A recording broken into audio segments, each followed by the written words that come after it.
Welcome to RM biology. আরও একটি নতুন ভিডিওতে তোমাদের স্বাগত জানাই।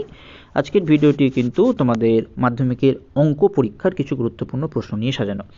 এই প্রশ্নগুলো তোমাদের জন্য সাজেস্টিভ করে দিয়েছে সন্দীপ বাড়ুই স্যার, তাকে অশেষ অশেষ ধন্যবাদ। দেখো, পাটিগণিত থেকে তোমাদের 21 নাম্বার আসে, সেই 21 নাম্বারের জন্য এই প্রশ্নগুলো কিন্তু ইম্পর্টেন্ট। আমি সমস্ত প্রশ্ন পড়ছি না, আমি কিছু প্রশ্ন পড়ে দিচ্ছি। যেমন দেখো, প্রথম প্রশ্ন আছে, কোনো কারখানায় একটি মেশিনের মূল্য প্রতি বছর 10% ধরে হ্রাসপ্রাপ্ত হয়। মেশিনটির বর্তমান মূল্য 6,000 টাকা হলে 3 বছর পর মেশিনটির মূল্য কত হবে? এই একটা অঙ্ক আছে। তারপরে কোনো মূলধন একই বার্ষিক শতকরা সরল সুদের হারে 7 বছরে সুদে আসলে 7,100 টাকা হয়, 4 বছরে সুদে আসলে সহজে 6,200 টাকা হলে মূলধন ও বার্ষিক সুদের হার নির্ণয় করো। এই প্রশ্নগুলো কিন্তু অত্যন্ত গুরুত্বপূর্ণ। তারপরে দেখো, রমেনবাবু মোট এত টাকা ব্যাংকের তিনটি ব্যাংকে রাখেন। তিনটি ব্যাংকের বার্ষিক সরল সুদের হার 4%, 5%, 6%। 1 বছর পর তিনটি ব্যাংকে সুদের পরিমাণ সমান হয়। তিনি তিনটি ব্যাংকে কত টাকা করে জমা রেখেছিলেন? এই প্রশ্নগুলো বা এই টাইপের প্রশ্নগুলো কিন্তু অত্যন্ত গুরুত্বপূর্ণ। তারপরে দেখো, যদি আমি আরও একটা পড়ে দিই, যে একটি যৌথ ব্যবসায় রামের মূলধন মধুর মূলধনের 1/2 2 গুণ। 4 মাস পর মধু তার মূলধনের অর্ধেক 8 মাস পর মধু তার মূলধনের অর্ধেক তুলে নেয় এবং আরও 2 মাস পর মূলধনের 1/4 অংশ তুলে নেয়। বছরের শেষে 6,360 টাকা লাভ হলে কে কত টাকা পাবে? এই যে টাইপগুলো আছে, টাইপগুলো কিন্তু অবশ্যই করে তোমরা একবার চোখ বুলিয়ে যেও। তারপরে বীজগণিত। বীজগণিত থেকে তোমাদের কত মার্কস থাকে? বীজগণিত থেকে তোমাদের কিন্তু 24 নাম্বার থাকে। আমি আরও একবার বলছি, সন্দীপ বাড়ুই স্যার, খুব অশেষ ধন্যবাদ ওনাকে, তোমাদের জন্য এই কোশ্চেন পেপারটা রেডি করে দিয়েছেন। দেখো, সমাধান করো। এই সমাধানগুলো তোমরা দেখে নাও, স্ক্রিনশট নিতে পারো এবং আমি কিছুক্ষণের মধ্যেই PDF লিঙ্কটি দিয়ে দেবো ডেসক্রিপশন বক্সে, সেখান থেকে ডাউনলোড করে নিতে পারো। দেখো, এই প্রশ্নগুলো কিন্তু গুরুত্বপূর্ণ। একটি আয়তাকার জমির ক্ষেত্রফল এত বর্গমিটার হলে পরিসীমা এত হলে জমিটির দৈর্ঘ্য ও প্রস্থ হিসেব করো। তারপর শ্রীধর আচার্য সূত্র প্রয়োগ করে এগুলো প্রমাণ করতে হবে।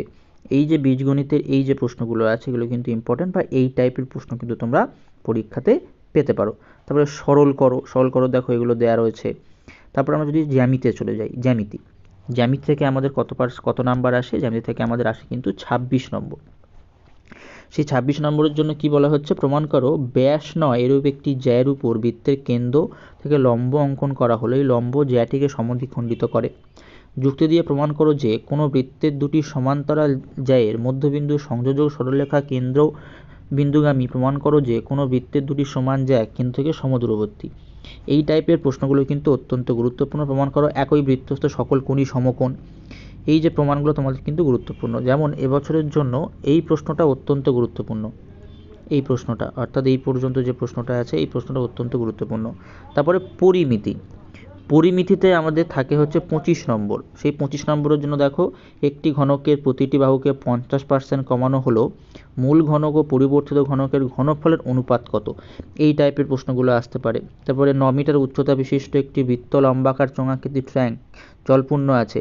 6 সেমি দৈর্ঘ্যের ব্যাসের একটি পাইপ দিয়ে মিনিটে 225 মিটার বেগে জল বের হয়, তাহলে 36 মিনিটে ট্যাঙ্কটির সমস্ত জল বেরিয়ে যায়। ট্যাঙ্কটির ব্যাসের দৈর্ঘ্য হিসাব করো।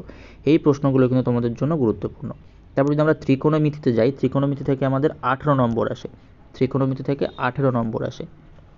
তো এই 18 নম্বর প্রশ্ন বা 18 নম্বর উত্তর করার জন্য এই প্রশ্নগুলো কিন্তু তোমাদের অবশ্যই করে প্র্যাকটিস করতে হবে। দেখো, মান নির্ণয় আছে, প্রমাণ করো আছে, তোমরা কিন্তু স্ক্রিনশট নিতে পারো বা কিছুক্ষণ পরে আমি ডেসক্রিপশন বক্সে দিয়ে রাখবো, সেখান থেকে কিন্তু ডাউনলোডও করে নিতে পারো। তারপরে দেখো, রাশিবিজ্ঞান থেকে দেখো অনেকগুলো দেয়া রয়েছে। যেমন নিম্নলিখিত পরিসংখ্যা বিভাজন ছক থেকে গড় নির্ণয় করো। শ্রেণীর সীমা দেয়া রয়েছে, পরিসংখ্যা দেয়া আছে। তারপরে আবার ফের আরও ওই টাইপের আরও অঙ্ক আছে। দেখো, নিচের পরিসংখ্যা বিভাজন থেকে তথ্যটির মধ্যমা নির্ণয় করো। তো এই জাতীয় প্রশ্নগুলো কিন্তু আমাদের জন্য অত্যন্ত গুরুত্বপূর্ণ। ঠিক আছে, তোমরা ভিডিওটি অবশ্যই শেষ পর্যন্ত দেখবে এবং যারা চ্যানেলটি অবশ্যই করে সাবস্ক্রাইব করে নিও। এরকম পরীক্ষার আগে একদম যে প্রশ্নগুলো আসতে পারে বা যে টাইপের প্রশ্নগুলো আসতে পারে সেই প্রশ্নগুলো জানার জন্য। তো আজকের ভিডিওটি এই পর্যন্ত।